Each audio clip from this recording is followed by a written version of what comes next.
Spotlight Tale. Host Shah Fazli. Guest Christine Hughes. Shah Fazli. Christine Hughes, welcome to Spotlight. Tell us something about yourself. What is the new for you in terms of writing or anything else in life, please? Christine Hughes, I'm working on the last quarter of Darkness Betrayed, the sequel to Dawn. In addition, I've just finished second round edits for my next novel, 3 Days of Rain, which will be out in a couple of months. I've also just finished the cover to that book. As for personally, I'm adjusting to life with both kids in school. It's been kind of quiet around here and I find myself talking to my dogs way too often. Lol. Shah Fazli, thanks. Tell us about Dawn, please. What is it about? Christine Hughes, I always get stuck when people ask. I feel like it's about so much more than what the back cover blurb says. My idea was to write a book detailing the importance of happiness and sadness, light and dark. There is always a yin and yang relationship between them. Without one, you'd never know the importance of the other, or be able to appreciate it. There is beauty in sadness, in despair. Just as there is an edge of darkness to joy, you'd never know joy if you'd never know sadness. With that, however, I'll share the back cover blurb anyway. With the sudden, mysterious death of her father, Samantha discovers her life isn't what it seems. Not only isn't she the normal teenage girl she thought she was, Sam must now take her father's place in the fight between two groups of fallen angels, the faithful and the exiled, in a race to save humanity. In addition to dealing with the devastating betrayal and having feelings for someone she's forbidden to love, Sam must also fight the growing darkness within her as she struggles to make a choice between fighting alongside the faithful or succumbing to the temptation of the exiled. Both sides require sacrifices Sam isn't sure she can make. Shah Fazli, tell us about Sam more please. What does she look like, for instance? Christine Hughes, when I developed Sam, I had Kandasakala from Vampire Diaries in mind. Long blonde wavy hair, blue eyes, athletic. Not beautiful, pursy but attractive. I think she has the ability to blend in when needed but can stand out when she wants.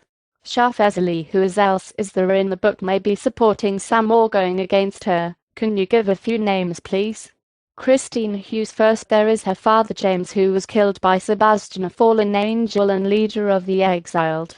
Lucas, her best friend, and his brother Ethan, who Sam is secretly or not so secretly in love with. Eventually we meet Jessie, who helps Samantha deal with the loss of her father and her newfound place at the center of the war between two factions of fallen angels, the faithful and the exiled. Christine Hughes, there are a few other minor characters that have a more prominent place in the sequel, like Christian, Mara, Branner, Cal and Noah. We even see Scott return for a little bit. Shah Fazli, describe the faithful and the exiled for us, please. What kind of people are they? Christine Hughes, I wrote the story with the idea in mind that all angels on earth are fallen angels. All have been cast out of heaven. The faithful have been working to atone for the sins of the original fallen, whereas the exiled revel in the sins of others. They work to exploit the free will God never gave them but passed on to humans. Shah Fazli, have you given them certain looks or characteristics? Do they appear in your book as individuals or not? They come in big numbers. What do they wear, for instance? Christine Hughes, the faithful tend to look and dress as you and I would. The exiled can be a bit more eccentric. For example, when we meet Sebastian, who is definitely full of himself, he's shirtless with low-slung pants and his wings outstretched, much like a peacock would do. All the faithful soldiers look very normal. However, the exiled soldiers are minions, awful creatures with fangs, claws, spinny wings, skeletal bodies and sharp stinger-like swords. When they arrive, they bring with them a deafening hum, like a swarm of bees. Their breath is foul and their blood is black, as are their eyes. I go more in depth as to where they come from and how they came to be in the sequel, but I can say, for now, they weren't always mindless drones. Shah Fazli, thank you so much. So tell us what happens when Sam meet the exiled. Do they converse or not at all? They begin to fight. Christine Hughes, Samantha begins dealing with a voice that she hears in her head. followed by visions of death. She finds out her father dies and is destroyed. The visions get more graphic and the voice gets louder. Eventually Lucas and Ethan divulge that her father was an angel and Sebastian killed him. Samantha deals with the minions and the idea of Sebastian before she actually comes face to face with him. Much of the struggle centers around the fact that Samantha is torn between the exiled and the faithful. She was meant to be the balance, therefore she embodies both light and dark, happiness and despair. Unfortunately, she tends to lean more towards the side of the exiled. Shah Fazli, can you name some places that your story takes place, real or unreal, please? Christine Hughes. We start in Florida and eventually end up in Massachusetts, along the coast. Sam has dreams of a rocky cliff with an angry sea below. When Jesse first begins his training with her, he takes her there and she recognizes the place but at first doesn't know from where. And later, when she finally confronts Sebastian, it is at that same cliff in Massachusetts. I tried to leave the place as a bit ambiguous. A cabin in the woods, a neighborhood in Florida, an alley in South America where her father was killed by Sebastian. Shah Fazli. Interesting. Now read from your book, please. Christine Hughes. Samanunta, unable to speak, I wiped the beads of sweat from my forehead and looked around. I swung my head toward the window and peered outside, searching for the source of the daunting voice. Where was he? The sky had darkened significantly and just beyond the trees I saw a swirling shadow that seemed to pulse. The vegetation surrounding it had withered, becoming gray and lifeless as though the shadow had sucked up all of the energy. A faint hum filled the air, growing louder as the shadow pulsed faster. Samanunta, it's time.